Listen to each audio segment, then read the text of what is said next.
हाँ जी, आपका नाम शनि है, ये आपकी डिटेल है। इसके हिसाब से कुंडली बनी है आपकी मीन लगन की। राशि आपकी तुला है और ये कुंडली यहाँ पे देखो जी मैंने बना रखी है। आपने मुझे कई सवाल लिख के भेजे हैं कि मैंने जो भी डिसीजन ले लिए हैं पिछले 6 सालों में सब कुछ मैंने खो दिया, पीछे रह गया हूँ। और आपने बोला और भी लाइफ में काफ़ी दिक्कतें परेशानी आपको आ रही हैं। और पूरा आपको मैं विस्तार विस्तार से समझाऊंगा आपकी कुंडली कैसी है, कौन से ग्रह अच्छे बुरे हैं, क्या आपने करना है। यहाँ पे भाई एक बात मेरी नोट कर लो। अगर आपको लाइफ में आगे बढ़ना है, सफल होना है, सब कुछ लेना है, आपको पाठ पूजा करने पड़ेंगे। आपको 24 घंटे रोजाना मिले हैं, 24 घंटे में 1 से लेकर 2 घंटे आपको पाठ पूजा को देने पड़ेंगे, तब जाके लाइफ सही होगी। ऐसे नहीं होगी। मतलब कुंडली बना लिया, अगर उपाय करोगे तभी फायदा होगा, ऐसे नहीं होगा। तो क्या करना है, उपाय आपको करने पड़ेंगे जो भी मैं आपको बताऊंगा, क्योंकि आपके ना आधे ग्रह अच्छे हैं, आधे ग्रह खराब हैं। सबसे पहले ये समझो कि जो आपकी कुंडली बनी है इसमें 12 ग्रह हैं। 12 ग्रह समझो, ये है आपकी यहाँ पे जो कोई जो कई ग्रह बैठे हैं, ये है पहला घर कुंडली में। ये दूसरा घर है, ये तीसरा घर, चौथा घर, पाँचवा घर, छठा, सातवां घर, आठवां, नौवां घर, 10वां, 11वां और लास्ट वाला 12वां घर। अब ये जो मैंने 12 घर लिखे हैं, इन घरों से आपके जीवन के बारे में कुछ न कुछ पता किया जाएगा। जैसे कि इस पहले घर से हम देखेंगे आपका शरीर कैसा होगा, हेल्थ आपकी कैसी होगी, स्वभाव, रंग रूप, आपका पर्सनैलिटी। दूसरा घर आपका है धन का घर, कितना धन आप जोड़ेंगे। तीसरा छोटे भाई बहन। चौथा घर आपकी है माता, मकान, वाहन। पांचवा आपके बच्चे। और ये छठा घर खराब घर होता है, इस घर से रोग, कर्जा, शत्रु, कोर्ट कचहरी देखा जाता है। सातवां घर है पत्नी का घर। आठवां घर आपकी उम्र का है। नौवें घर से आपका भाग्य देखा जाएगा। 10वां घर काम काज। 11वां घर है आमदनी, लाभ, बड़े भाई बहन। और 12वें घर से आपके खर्चे देखे जाएंगे। तो आपने भाई यहाँ पे मेरी दो बातें नोट करनी है। पहली बात, ये जो मैंने 12 घर लिखे हैं इनको याद कर लो। और दूसरी बात, इन 12 घरों से जो कुछ देखा जाएगा वो याद कर लो। अब आप ये देखो, आप इस कुंडली में क्या देखना है वो घर देख लो। मान लो आपने देखना अपने बच्चों के बारे में, तो बच्चों का जो घर है वो है पाँचवा घर। इस पाँचवें घर से आपके भाई बच्चे देखे जाएंगे। और पाँचवें घर में एक नंबर लिखा 4। 4 क्या है, कर्क राशि, इसका मालक है ये चंद्रमा। तो आपके बच्चों के लिए हमें चंद्रमा को देखना पड़ेगा कि वो अच्छा है या बुरा है।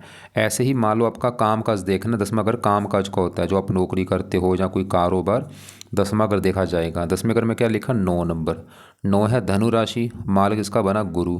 तो आपके काम काज के लिए इस गुरु को देखा जाएगा। तो आपको मेरी बात समझ आ रही होगी कि जो कुछ देखना है वो घर देखना है और घर का मालक देखना है। अब यहाँ पे एक और बात नोट करो कि ग्रह अच्छे बुरे क्यों होते हैं। ये ग्रह अच्छे तब होते हैं अगर ये अपने घर में बैठे हैं या उच्च के बैठे हैं या दोस्त के घर में हैं, तो इनको अच्छा माना जाता है। लेकिन जो ग्रह नीच का होता है बहुत ज़्यादा बुरे फल देता है। तो आपके भाई 2 ग्रह तो हैं नीच के। कौन से ग्रह नीच के हैं, गुरु आपका नीच का बैठा है, यहाँ पे जो 10 लिखा है मकर राशि में नीच का है। और ये बुध नीच का बैठा है। मतलब ये 2 ग्रह तो आपको ज़्यादा बुरे फल देंगे। बाकी अच्छे ग्रह कौन से हैं, शनि आपका ना आपको रला मिला फल देगा। सूर्य रले मिले फल देगा। शुक्र आपका है बहुत अच्छा, उच्च का बैठा है, क्योंकि उच्च का ग्रह अच्छा होता है। राहु रला मिला फल देगा। और ये जो मंगल और चंद्रमा है, ये देखो ये खराब ग्रह में बैठे हैं। वैसे अगर सही बताऊं, ग्रह आपके ना खराब ग्रह का लेवल ज़्यादा है, मतलब अच्छे ग्रह कम हैं, खराब ग्रह ज़्यादा हैं, क्योंकि आपके कुछ ग्रह नीच के हैं, कुछ ग्रह ये छठे आठवें ग्रह में बैठे खराब ग्रहों में। और बाकी देखो, अब सभी ग्रहों का जो असर है ना, ये हमेशा रहता है। लेकिन ये अपना देखो, ध्यान से मेरी बात समझो, ये जो 9 ग्रह हैं इन ग्रहों का असर आपके ऊपर आज भी है। मतलब जिस ग्रह ने जो असर देना है आज भी दे रहा है। लेकिन आपके ऊपर जिस ग्रह का ज़्यादा असर है वो कौन सा ग्रह है, वो है बुध ग्रह। क्यों, क्योंकि बुध की आपके ऊपर चली हुई है बड़ी महादशा। कब से चली है, तीसरा महीना 2023 में चली है। कब खत्म होगी, 40 में जाके। भाई काफ़ी लंबी दशा है, आधी उम्र निकल जाएगी आपकी इसी में। तो मतलब आपकी अभी लाइफ में जो कुछ हो रहा है इस बुध की वजह से हो रहा है। बुध बड़ा कारण है। कितना इसका असर है, 80%। और एक आपके ऊपर थोड़ा सा असर केतु का भी है, जिसकी अंतरदशा है, इसका असर वैसे कम है। ये 8 महीना 25 में चली है और 8वां महीना 26 में खत्म होगी। लेकिन बड़ा असर बुध का, सवाल कि बुध अच्छा है या बुरा है। अगर बुध अच्छा है भाई अच्छे फल देगा, अगर बुरा निकला बुरे फल देगा। तो बुध, सवाल कि अच्छा है या बुरा है, तो बुध आपका है बहुत ज़्यादा खराब। क्यों खराब है, नीच का बैठा है। मैंने अभी अभी आपको बोला था कि आपके 2 ग्रह नीच के हैं, गुरु नीच का है और बुध नीच का है। अब बुध नीच का है तो बुरे फल देगा। भाई क्या बुरे फल देगा, बुध देखो पहले देखो कहाँ बैठा है, पहले घर में। और देखो पहले घर में आपके कई ग्रह बैठे हैं। पहला घर जो है ना, इस घर में देखो बुध भी है, शनि भी है, सूर्य भी है, शुक्र भी है, केतु भी है। और ये पहले ये समझो पहला घर होता किस चीज़ का है। मैंने आपको अभी 12 घर बोले थे कि ये इस घर का, ये बच्चों का घर है, ये माता का घर है। ऐसे पहला घर आपका शरीर है। ये पहले घर से ना आपका शरीर कैसा होगा, आपकी हेल्थ कैसी रहेगी, आपका स्वभाव कैसा होगा, रंग रूप कैसा, पर्सनैलिटी, सर मस्तक, ये पहले घर से देखा जाएगा। जहाँ ये बुध बैठा है उस बाकी ग्रह बैठे हैं। अब देखो बुध बैठा है पहले घर में, और वहाँ पे ये जो 12 लिखा है ना, ये है मीन राशि, और ये बुध की नीच राशि है। तो बुध क्यों खराब है? घर तो अच्छा था जहाँ बैठा, मतलब पहला घर अच्छा घर है, लेकिन गड़बड़ क्या है, वहाँ पे नीच का बैठ चुका है। जो 12 है ना, नीच का बैठा है। अब बुध देखो बुरे फल देगा क्या, सवाल ये है। बुध इस कुंडली में 2 घरों का मालक है। उन 2 घरों को लेके आपको आएंगी दिक्कतें। एक तो बुध का घर है ये 7वां घर भाई, और 7वां घर है आपकी पत्नी का घर है। पत्नी कैसी होगी, 7वां घर देखा जाएगा। और 7वें घर का देखना है मालक। 7वें घर में क्या लिखा, 6। 6 क्या है, कन्या राशि, मालक बुध, और वो बेचारा नीच का बैठा है। तो पत्नी वाले घर का मालक बुध नीच का बैठा है, मतलब बुध आपको पत्नी को लेकर दिक्कत पैदा करेगा। या तो आपके विवाह में देरी होगी, या आपका पत्नी से बनेगी नहीं, या पत्नी से आपका डिवोर्स हो जाएगा, या पत्नी से लड़ाई झगड़े होना आपने से। और यहाँ पे ना पत्नी घर में राहु भी बैठा है, देखो ये भी आपको पत्नी वाली दिक्कत पैदा करेगा। राहु जब भी 7वें घर में होता है ना, बड़े लेवल पे दिक्कत देता है पत्नी वाली। या तो डिवोर्स करा देता है, या विवाह में, या रिश्ता होकर टूट जाता है, या मतलब आपकी मतलब बुध भी देखो, बुध भी क्योंकि पत्नी वाले घर का मालिक बुध है, वो भी आपको पत्नी को लेकर दिक्कत देगा। और पत्नी घर में राहु बैठा है, ये भी पत्नी वाली दिक्कत आएगी। मतलब पत्नी वाली दिक्कत आपको जरूर आएगी, कन्फर्म है। वो दिक्कत मैं फिर बोल दूँ क्या होगी, या तो आपका डिवोर्स हो सकता है भाई, या आपके ना रिश्ता जो होता है ना, विवाह से पहले रिश्ता हुआ टूट जाना, या पत्नी से लड़ाई झगड़े होना, या पत्नी से प्रेम नहीं मिलेगा, या पत्नी का बीमार होना, मतलब आपको विवाह में दिक्कत आनी है भाई कुछ ना कुछ प्रकार की। या आपका अगर किसी में रिलेशन है, किसी के साथ प्रेम प्रसंग, उसमें दिक्कत आएगी आपको। और बुध एक और घर का मालिक इस चौथे घर का भी, क्योंकि चौथे घर में नंबर क्या लिखा है, 3। 3 मिथुन राशि, मालक कौन, बुध।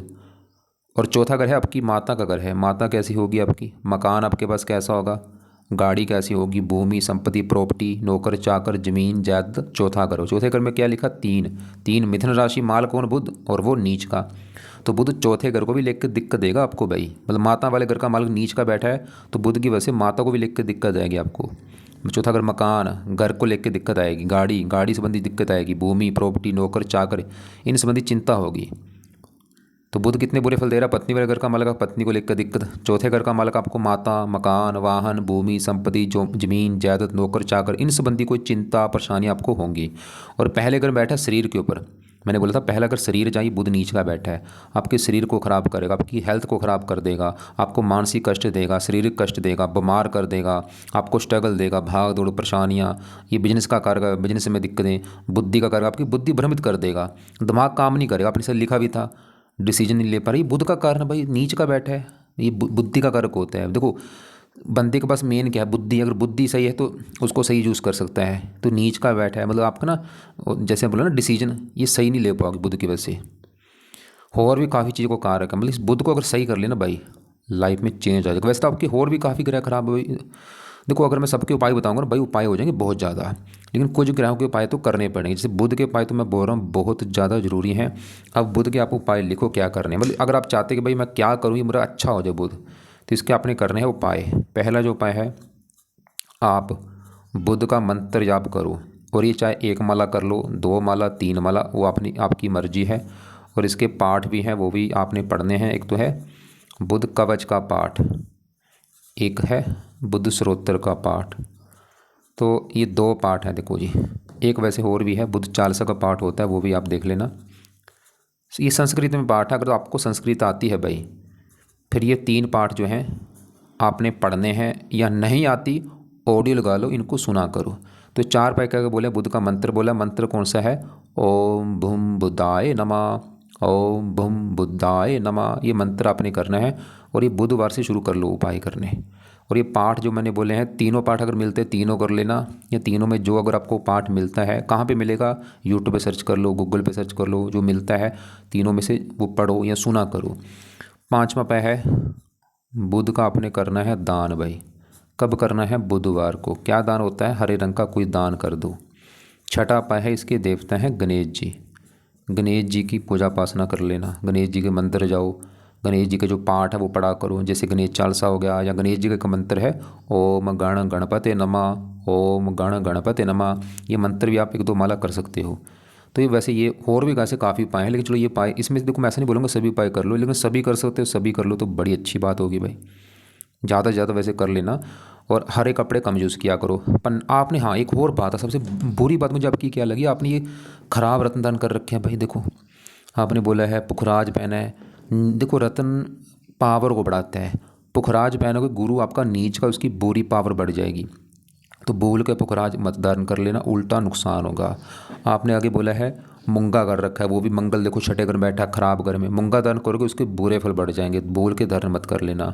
आपने बोला पन्ना, बुध का पन्ना तो पहन रखा है, पन्ना क्या करेगा, इसकी बुरी, बुध की जो पावर है ना उसको 10 गुना बढ़ा देगा, मतलब बुध के बुरे फल बढ़ जाएंगे, क्योंकि बुध बुरा है, बुरे फल दे रहा है, पावर बढ़ेगी, बुरे फल बढ़ जाएंगे भाई। तो बोल के पन्ना धारण मत कर लेना, उल्टा नुकसान होगा बहुत ज़्यादा भाई। आपने बोला है जरकन पहन रखा है, जरकन हाँ शुक्र का रत्न तो पहन सकते हो, बाकी भाई ये बिल्कुल उतार दो, मतलब समझ लो आपने अगर रत्न उतार दिया ना, आपको मैं बोल रहा हूँ आधी दिक्कत आपकी रत्न उतारने से दूर हो जानी है। पता नहीं किसने यह धारण करवा रखे हैं भाई, नीच के बैठे हैं 2 ग्रह, हद होगी। बल्कि उसके पाठ पूजा भाई करो, करने वाला जो काम है। तो अब देखो ये बुध के पाए, अगर इसके अलावा एक और उपाय है अगर आप कर सकते हैं, वो है अगर आपको व्रत रखना आता है, बुधवार का व्रत रख लो, व्रत कथा कर लो, आरती कर लो बुध देवता की, वो आपकी मर्जी होगी। तो क्या क्या मैंने बोला है, मंत्र बोला है, बुध कवच का पाठ, स्रोत्र का पाठ, बुध चालीसा, ये 3 पाठ हैं, चाहे तीनों कर लो, चाहे तीनों में जो पाठ लगता है पढ़ लेना, ये सुन लिया करो। दान बुध का बुधवार को बोला है, गणेश जी के पाठ जरूर करना लाजमी है, हरे कपड़े मत यूज़ करो, व्रत कथा बुध देवता की वो आपकी मर्जी होगी। अब देखो आपके ना, क्योंकि मैंने जैसे आपको बार बार रिपीट कर रहा हूँ, ग्रह थोड़े से ख़राब ज़्यादा हैं। अब आपके देखो जी क्योंकि जो ग्रह नीच का होता है ना वो ज़्यादा ख़राब होता है। अब गुरु भी नीच का, उससे पहले ना आपकी मैं राहु की बात करता हूँ। तो ये जो 7वां घर था पत्नी का घर है, कि पत्नी कैसी होगी 7वां घर, और 7वें घर में 6 लिखा, माल मैंने बोला था बुध देखना पड़ेगा जो कि नीच का बैठा है, मतलब बुध आपको पत्नी को लेकर दिक्कत देगा। अब पत्नी वाले घर में जो राहु बैठा है, सवाल कि ये कैसा है, मैंने हज़ारों कुंडलियाँ देखी हैं, राहु जब भी पत्नी वाले घर में आता है पत्नी को लेकर दिक्कत आती है बड़े लेवल पे। तो राहु भी आपको पत्नी वाली दिक्कत देगा भाई। वो दिक्कत क्या देता है, ज़्यादा मैंने केस मैंने वैसे जो देखे हैं, राहु ना डिवोर्स करा देता है, मतलब पहले विवाह में सुख नहीं मिलता, दूसरे विवाह में सुख मिल जाता है, या रिश्ता होकर टूट जाना, या आपका पत्नी का वार वार लड़के मायके जाना, या उसका बीमार होना, या विवाह में देरी होना, ये कुछ ना कुछ करेगा। या हो सकता है आपका देखो किसी किसी के साथ अगर प्रेम प्रसंग है तो प्रेम प्रसंग आपका टूट सकता है, ब्रेकअप हो सकता है, कुछ ना कुछ दिक्कत आना। तो बाकी राहु का देखो, क्योंकि ना फिर वही बात आ गई भाई, पाठ अगर सबके बोलूँगा फिर तो ज़्यादा हो जाएंगे, यहाँ पे राहु के बोलूँ क्या किस किस के बोलूँ, तो अभी आपको मैं हल बताऊँगा। देखो बुध के तो जरूरी है, तो लाजमी है। अब आपके ना अब यहाँ पे मैं गुरु की बात करता हूँ। उससे पहले ये 10वां घर किसका है, 10वां घर है आपके काम काज का घर, जो आपका सवाल भी था नौकरी कारोबार को लेकर सवाल है। तो 10वां घर होता है नौकरी या कारोबार, जो भी आप कारोबार बिजनेस करते हो 10वां घर देखा जाता है। ये पिता का भी घर होता है, सरकारी नौकरी मान प्रतिष्ठा 10वें घर से भाई देखते हैं। 10वें घर में क्या लिखा, 9, 9 क्या है, धनु राशि, माल गुरु देखना पड़ेगा कि गुरु अच्छा है या बुरा है। अब गुरु कहाँ बैठा है, बैठा तो अच्छे घर में था चलो, लेकिन वहाँ पे जो 10 लिखा है नीच का बैठ चुका है, ये गड़बड़ हो चुकी है, मतलब गुरु भी खराब है क्योंकि नीच का बैठा है। क्या खराब फल देगा, क्योंकि 10वें घर का मालिक है, काम का घर वाला मालिक नीच का बैठा है, क्या होगा, काम काज में दिक्कत पैदा करेगा आपके बहुत सारी, मतलब जो मर्जी नौकरी कर लो कारोबार कर लो दिक्कत आती रहेगी आपके काम काज में भाई, या नौकरी में तरक्की ना होना, या वार वार नौकरी छूट जाना, दिक्कत आती रहेगी इसकी वजह से। तो इसमें अगर पिता वाली दिक्कतें आना, सरकारी कामों में दिक्कत आना, मान हानि होना समाज में। और गुरु से जहाँ ये जो पहला घर है ना, इस घर में जो कितने ग्रह बैठे हैं, ये पहला घर देखो गुरु का घर है, क्योंकि पहले घर में जो 12 लिखा है मालक गुरु, और पहला घर आपका शरीर हेल्थ, ये गुरु भी आपकी हेल्थ को ख़राब करेगा, शरीर को ख़राब करेगा। लग्नेश ही नीच का बैठा भाई, क्या होगा, कैसे आप आगे बढ़ें, क्योंकि लगन दोष बना है यहाँ पे, बड़ा दोष, आगे बढ़ने में दिक्कत आएगी, मेहनत का फल आपको नहीं मिलेगा, चिंता परेशानियाँ। अब इसके भी देखो उपाय हैं, लेकिन वही बात है भाई, इसके अगर मैं पाठ बोलूँ फिर पाठ ज़्यादा हो जाएंगे। इसका भी पाठ है बृहस्पति कवच स्रोत, अभी आपको ना बाद में हल बताता हूँ करना क्या है, तो उपाय इनके मैं चलो बाद में बताता हूँ। अब आपका यहाँ पे देखो ये मंगल की बात करूँ, उससे पहले ये जो दूसरा घर है कुंडली में होता है धन का घर। अगर आपकी धन की स्थिति जाननी, आप कितने धनी होंगे भाई, धन का घर है दूसरा, और दूसरे घर का देखना पड़ेगा मालक। दूसरे घर में क्या लिखा, एक मेष राशि मालक मंगल देखना पड़ेगा कि मंगल अच्छे घर में है या बुरे घर में है, कैसा है। और बुरी बात क्या है कि मंगल भी आपका खराब है। क्यों खराब मैंने बोल दिया, क्योंकि ये बैठा है छठे घर में, एक खराब घर होता है छठा घर। क्यों खराब घर है, छठा घर होता है रोग, कर्जा, शत्रु, कोर्ट कचहरी, चोरी ठगी, ये छठे घर से खराब चीज़ें ये देखते जो अभी मैंने बोली हैं। तो मंगल खराब फल देगा क्योंकि छठे घर में खराब घर में बैठा है। क्या खराब फल देगा क्योंकि मंगल है धन का माल, मतलब धन चला गया। छठा घर रोग, तो मंगल आपका ना धन खर्च कराएगा। कहाँ पे खर्च होगा? बीमारी के ऊपर धन खर्च होना, या छठा घर शत्रु का है, दुश्मन के दर धन की हानि होना। छठा घर कर्जे का, धन देखो कर्जे घर में बैठा है। मंगल आपके कर्जा होने का जो योग लेकर बैठा है कि आपको कर्जदार होना पड़ेगा। और मंगल इस नौवें घर का भी मालिक का, नौवां घर होता है भाग्य घर, कि भाग्य कैसा होगा? नौवां घर। नौवें घर में 8 लिखा, मालिक मंगल, तो भाग्यश कौन है? मंगल। कहाँ पे बैठा है? छठे घर में। भाग्य भंग योग बना है भाई, भाग्य आपका साथ नहीं देगा। एक तो बना धनहीन योग, धन को लेकर दिक्कतें आएंगी, और भाग्य भंग योग बना, भाग्य संबंधी चिंता। अब यहाँ पे देखो वही बात, अगर मंगल के भी उपाय बताऊंगा भाई, कितने उपाय हो जाएंगे फिर, तो सबके उपाय बताऊंगा भैया, आप पूरा दिन तो आपका उपाय में निकल जाएगा फिर, लेकिन इसका हल आपको बताऊंगा क्या करना है। अब आपका देखो जी, जो 5वां घर है ये बच्चों का घर है, बच्चे देखने हैं। 5वां घर, 5वें घर में 4 लिखा, माल चंद्रमा, तो बच्चों के लिए चंद्रमा को देखा जाएगा, वो भी 8वें घर में बैठा है। देखो कुंडली में ना 3 घर खराब घर होते हैं, छठा घर, 8वां घर, 12वां घर। ये खराब घर है, इन्हें कहते हैं त्रिक भाव। इन घरों से खराब चीज़ें देखते हैं। 8वें घर से देखी जाती है आयु, मृत्यु, मृत्यु तुल्य कष्ट, लंबी बीमारी, दुर्घटना। अब चंद्रमा भी आपका 8वें घर में। अब चंद्रमा आपकी संतान के घर का मालिक, मतलब बच्चों को लेकर चिंता पैदा करेगा आपको, सभी बच्चों को लेकर नहीं, लेकिन चलो यहाँ पे ना एक अच्छी बात है।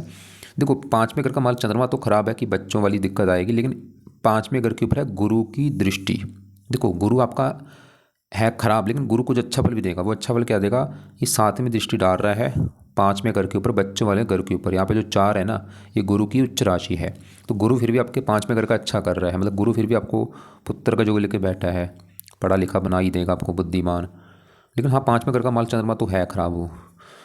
अब आपके देखो जी, ये पहले घर में जो बाकी ग्रह भी बैठे हैं, इनकी अगर बात करूँ, शुक्र की बात करूँ, शुक्र आपका सबसे ज़्यादा अच्छा है कुंडली में। अगर कोई ग्रह मतलब पूरा अच्छा है, बिल्कुल अच्छा है, वो शुक्र है। क्यों अच्छा है? ये जो शुक्र यहाँ पे जो 12 लिखा है ना, ये शुक्र की है उच्च राशि। शुक्र अच्छा होने का कारण है उच्च का बैठा है, और उच्च का ग्रह बहुत अच्छा होता है। क्या अच्छे फल देगा? हमेशा अच्छे फल देगा, लेकिन दशा में अच्छे फल ज़्यादा देगा। इसकी देखो छोटी दशा में अभी नहीं आएगी, 8 महीना लिख लो अपने पास, 3 तारीख 8 महीना 26 के बाद शुक्र की दशा आनी है। कितने साल की दशा है? 2-3 साल की दशा है, छोटी दशा है, और वो समय आपका फिर भी काफ़ी अच्छा होगा। क्योंकि अब देखो बड़ी दशा तो बुध की अभी तो काफ़ी लंबी है, केतु की छोटी दशा कि अभी जब खत्म होगी ना 8 महीना 26 में, तो शुक्र की दशा में 2-3 साल की दशा अच्छी जाएगी। क्या देखो अच्छा क्यों है? उच्च का बैठा है, अच्छे फल देगा। क्या? 2 घरों का मालक, उन 2 घरों को लेकर अच्छे फल देगा। एक तो शुक्र का घर है, ये तीसरा घर जहाँ पे 2 लिखा, माल शुक्र। तीसरा घर है छोटे भाई बहन, पराक्रम, उद्यम, मेहनत, साहस। ये आपको मेहनती बनाएगा, पराक्रमी, साहसी, उद्यमी। 8वें घर का मालक उम्र के लिए अच्छा है, और भी काफ़ी अच्छे फल देगा। अब देखो इसी घर में ना आपके शनि बैठा है। वैसे ना यहाँ पे कई दोष बने, यहाँ पे शनि सूर्य जब एक साथ बैठते हैं ना, इसे कहते हैं पित्तर दोष। अब सूर्य जो है ये छठे घर का मालिक है। छठे घर में जो 5 लिखा, मालिक सूर्य, सूर्य रले मिले फल देगा आपको। वैसे पहले घर में बैठा मेहनती, साहसी, पराक्रमी, लेकिन छठे घर की चीज़ उठा के इसने रख दी सर के ऊपर। छठा घर है रोग, शत्रु, कर्जा, ये भी आपको थोड़ा बहुत रोग देता रहेगा, शत्रु बढ़ना, स्ट्रगल, चिंता। क्योंकि यहाँ पे पितर दोष भी बना है। पितर दोष की ये ना पिता पुत्र है, मतलब आपकी पिता पुत्र में लड़ाई झगड़े भी होंगे। जो आपका पिता है ना, उसके साथ भी आपकी मतलब मनमुटाव आपका होता रहेगा, और आगे आपका भी जो बेटा होगा उसके साथ भी थोड़ा बहुत मनमुटाव होगा। और यहाँ पे देखो शनि जो है ये 11वें घर का मालिक है। 11वें घर में जो 10 लिखा, मालिक शनि। बाकी दशा भी दिखनी होती है। दशा में चलो, क्योंकि अभी दशा अच्छी नहीं ना आपकी, सबसे बड़ी गड़बड़ क्या है? दशा अच्छी नहीं है। अगर दशा कोई और ग्रह की होती, काम चल जाता। शनि है तो अच्छा, लेकिन अस्त बैठ है, मतलब पूरी कुंडली ना पीटी हुई है, पूरी कुंडली का नाश हो चुका है। कुछ जो अगर अच्छे से मान लो शनि चलो कुछ अच्छा है, वो अस्त बैठा है। बुध नीच का, गुरु नीच का, और मंगल को छठे घर में खराब घर में, चंद्रमा वो 8वें घर में बैठा है। राहु कुछ अच्छे फल देगा, लेकिन पत्नी वाली दिक्कत देगा राहु आपको। तो भाई यहाँ पे देखो, अगर सब वही बात आ गई जो मैं बार बार रिपीट कर रहा हूँ, सबके बाय बताऊँ तो बाय हो जाएंगे ज़्यादा। अब सवाल की करना क्या है? देखो एक तो क्योंकि जिसकी दशा होती है ना, उसके उपाय होते हैं बहुत ज़रूरी। जैसे बुध की दशा, इसका आपके ऊपर है ज़्यादा असर, तो इसके उपाय तो आपने करने हैं लाजमी। अब आपने एक ग्रह के और उपाय करने, वो है इस गुरु का भी ना कुछ उपाय कर ही लो। चलो ज़्यादा नहीं मैं बोलूँगा, एक इसका ना बृहस्पति कवच का एक पार्ट है, वो पढ़ लेना भाई। या फिर ऐसा करो, क्योंकि सभी 9 ग्रह ना, सभी 9 ग्रहों के कुछ पार्ट हैं, वो आपने पार्ट पढ़ने हैं। एक तो है नव ग्रह कवच का पार्ट है, ये आपके सभी 9 ग्रहों को सही कर देगा। एक है नवग्रह चालसा का पार्ट, ऐसे कई पार्ट हैं। एक है नवग्रह स्रोत्र का पाठ, तो यहाँ पे देखो मैंने 3 पाठ लिखे हैं। नवग्रह कवच का पाठ, ये सबसे वैसे बेस्ट है, 3 मिनट का पाठ है, पढ़ना है या सुनना है। नवग्रह चालीसा का पाठ, ये भी चाहे पढ़ लो चाहे सुन लो। और नवग्रह स्तोत्र का पाठ। तो अब यहाँ पे देखो ध्यान समझो, 3 पाठ मैंने बोले हैं, सभी नवग्रह अच्छे कर देगा। ये तीनों पाठ चाहे आप तीनों पढ़ लो अगर आपके पास टाइम है, या इसमें से ना एक पाठ आप चूज़ कर लेना। वो पहला वाला जो कवच का मैंने पाठ बोला ना, ये सबसे बेस्ट है, तो ये जरूर पढ़ना। बाकी चाहे पाठ पढ़ो चाहे ना पढ़ो, लेकिन कवच का पाठ आपने जरूर पढ़ना। को क्या, नवग्रह कवच। बाकी बृहस्पति कवच ये भी आपका टाइम होगा, पढ़ लेना भाई। बाकी अब कुछ आपने दान भी करने हैं। दान किसका करना है? एक तो बुध का दान बोला था, हरे रंग का दान बुधवार को करना है। और ये जो राहु पत्नी वाले घर में बैठा है ना, इसका भाई एक दान है, वो है, क्योंकि पत्नी वाली दिक्कत देगा आपको। 7 प्रकार के अनाज होते हैं, शनिवार को खासकर पंछियों को डाल दिया करो, या बुधवार को लेके अनाज 7 प्रकार के अनाज पंछियों को डाल दो। अगर बजट है आपके पास, पैसा है, वैसे तो अपने साथ लिख ही रखा था, काफ़ी कंडीशन आपकी ख़राब है, बाद में चलो शुरू कर देना, अभी रहने दो चाहे। अब देखो, क्योंकि ना एक हल और आपने करना है, वो क्या है? एक तो जो भी आपने रत्न पहने भाई सभी उतार के रख देना। समझ लो आधी दिक्कत आपकी दूर हो जाएंगी रत्न उतारने से। एक ना काम और करो भाई, ध्यान समझ लो, ये काम आपने करना है। क्या काम करना है? ये करना है, धार्मिक बनो भाई। अगर ये काम कर लिया ना आपने, धार्मिक बन गए, गारंटी ले रहा हूँ, पूरी लाइफ में चेंज आएगा। धार्मिक का मतलब क्या है? आपको पास है 24 घंटे, इसमें से ना कम से कम 1 से लेकर 2 घंटे, चाहे 1 घंटा ही दो, पाठ पूजा को देना। मतलब पाठ पूजा का मतलब क्या है? रोजाना एक तो मंदिर जाना शुरू कर दो भाई, जहाँ पे रहते हो, जो भी गाँव जहाँ शहर में रहते हो, वहाँ पे देखो घर के आसपास कौन सा मंदिर है, रोजाना जाना शुरू कर दो मंदिर में। वहाँ पे जाके बर्तन साफ करो, पोछा लगा दिया, फर्श को धो दिया, लंगर की सेवा कर दी। मतलब सेवा भी करनी है, मंदिर में माथा टेको जाके, जो भी मंदिर है आपके घर के आसपास। इसके अलावा भजन कीर्तन करो, जो मंदिर में होता है ना भजन करना, वो करो, कीर्तन करो। और एक सबसे मेन काम आपने करना है धार्मिक में, नाम जप अपने करना है भाई। ये अकेला काम मैं बोल रहा हूँ पूरी कुंडली को सही कर देगा। ये चाहे जो नवग्रह के पाठ मैंने बोले ना, ये भी चाहे छोड़ देना, कोई बात नहीं, लेकिन नाम जप अपने जरूर करने। देखो बुध के पाए तो जरूर करने हैं, ये तो मैं बोल रहा हूँ कन्फर्म है, लाजमी है, तो करने ही करने। सभी चलो नहीं पाए कर सकते, कुछ इसमें से जो लगता है पाए कर लेना, कर लेना। बाकी जो नाम जप है ना, ये सबसे बेस्ट है, इसको जरूर करना। अब नाम किसका जपना है? आप देखो आपको किसका, कौन सा भगवान अच्छा लगता है, चाहे वो राम है, कृष्ण है, अल्लाह है, वाहिगुरु है, कोई भी एक नाम ले लो। जैसे यहाँ पे मैंने लिख भी रखे हैं, इसमें से कोई नाम ले लो, चाहे कृष्ण जप लो, ओम जप लो, अल्लाह। ये कब जपा जाता है? मतलब सुबह बैठ के ना आप, जैसे आपको लगता है कि आपको कृष्ण जप सकते हैं, आप सुबह बैठो, हरे कृष्णा ये जप लो 20-30 मिनट। या आप कोई और जप लो, राम जप लो, राम राम, या वाहिगुरु जप लो, वाहिगुरु। कुछ भी मतलब नाम आपने जरूर जपना है। कब जपना है? सुबह का टाइम सबसे बेस्ट है, सुबह जल्दी उठो, कम से कम 15-20 मिनट आपने जरूर जपना है भाई। मैं बोल रहा हूँ लाइफ में चेंज आ जाएगा आपकी में। तो ये पाए मैंने क्या क्या बोले हैं? एक तो बुध के पाए हैं लाजमी, सभी उपाय लिखे हैं, सभी कर सकते हो, सभी कर लेना, या इसमें से आधे से ज़्यादा उपाय जरूर कर लेना। दूसरे नंबर अपने उपाय मैंने आपको बोला था कि नाम जप करना है, सुबह का टाइम सबसे बेस्ट है, या शाम का भी आप जब आपका टाइम लगे जपना है आपने। और धार्मिक बोला है कि मंदिर जाना शुरू कर दो, जो भी आप भगवान को मानते हो, या घर के आसपास मंदिर है, पाठ पूजा को बढ़ाओ अपनी लाइफ में, भजन कीर्तन करो। और बुरे कर्म छोड़ने भी पड़ेंगे आपको। बुरे कर्म जैसे कि अंडे खाते हो बंद कर दो भाई, कुछ समय के लिए ना, कुछ महीनों के लिए अंडे बंद कर दो। मीट खाते हो बंद कर दो, मछली खाते हो बंद कर दो, गाली गलौज करते हो गंदी गाली बंद कर दो। और जो गलत लड़के हैं, गलत संगत है जो आपके जो ऐसे लड़के हैं जो मतलब पूरा दिन कोई उनका मतलब कोई अच्छा काम नहीं है, उनकी संगत बंद कर दो। अच्छे लोगों के साथ रहो, जो धार्मिक हैं, पाठ पूजा करते हैं, मंदिर जाते हैं, उनका संग बनाओ। इसके अलावा भाई आप रत्न उतार के रख दो। और क्योंकि देखो एक ग्रह खराब हो ना, काम चल जाता है, पूरी कुंडली का सत्यानाश हो रहा है। आपके विवाह में दिक्कत आनी है, काम काज में दिक्कत आनी है, धन का मालक वो छठे घर में बैठा है, धन को लेकर दिक्कत, भाग्यश वो यहाँ पे बैठा है, संतान संबंधी चिंता आनी है। चौथा घर जो मकान वाहन का, उस घर का मालक बुध वो नीच का बैठा है। टोटली ग्रह खराब बैठे हैं भाई, कैसे काम चलेगा बताओ भाई। एक शर्त है, सभी ग्रह सही हो जाएंगे। अब कुंडली इस वाले की ऐसी क्यों बनी है? पिछले कर्मों के हिसाब से बनी भाई, कर्म अच्छे नहीं है आपके कुछ, उसकी वजह से दिक्कत आ रही है। लेकिन नाम जब क्या करेगा, आपके सभी कर्मों को धो देगा, पूरे ग्रह अच्छे हो जाएंगे। तो नाम जब जरूर करना है, 20-30 मिनट अपना सुबह बैठ के, या दोनों टाइम जप करो। और बाकी बुध के पाए। और बृहस्पति का जो पाठ बोला है वो भी आप चाहे कुछ महीनों के बाद शुरू कर देना, अभी पहले बुध के शुरू कर दो, मतलब बृहस्पति का पाठ है ना, ऐसे करो इसको 3 से लेकर 4 महीने के बाद शुरू कर दो, कोई बात नहीं, काम चल जाएगा। और नवग्रह कवच का पाठ भी वो भी आप कुछ महीने के बाद चाहे शुरू कर देना। बुध के पाए तो शुरू कर ही देना अभी भाई बुधवार से। और राहु का दान बोला है सतनाजा, वो भी बजट है कर देना। एक ना रोजाना कुत्तों को रोटी डाल दिया करो, कौवों को कभी रोटी डाल दी, कभी गाय को रोटी डाल दी, ऐसे कर्म अच्छे करो थोड़े कुछ अपना। तो उम्मीद करता हूँ आपको जो मैंने समझाया समझ आ चुका होगा। और बाकी ये शुक्र की दशा जो आएगी ना आगे आपकी 8 महीने, उसमें कुछ आपको राहत मिलेगी। लेकिन अभी भी अगर आपका देखो सही ढंग से उपाय करते हैं, मैं गारंटी ले रहा हूँ कि आप आपका हफ्ते के अंदर ही आपका समय अच्छा होना शुरू हो जाए। तो सही ढंग से भाई पाठ पूजा बढ़ाओ अपना, सुबह शाम जितना हो सकता मंदिर जाओ, भजन कीर्तन करो, नाम जप करो, सेवा करो, ये चीज़ें फॉलो करनी पड़ेंगी। शॉर्टकट कुछ नहीं है, अगर आप बोले ना शॉर्टकट है कोई, कुछ नहीं है शॉर्टकट, मेहनत आपको करनी पड़ेगी तब आपको फल मिलेगा।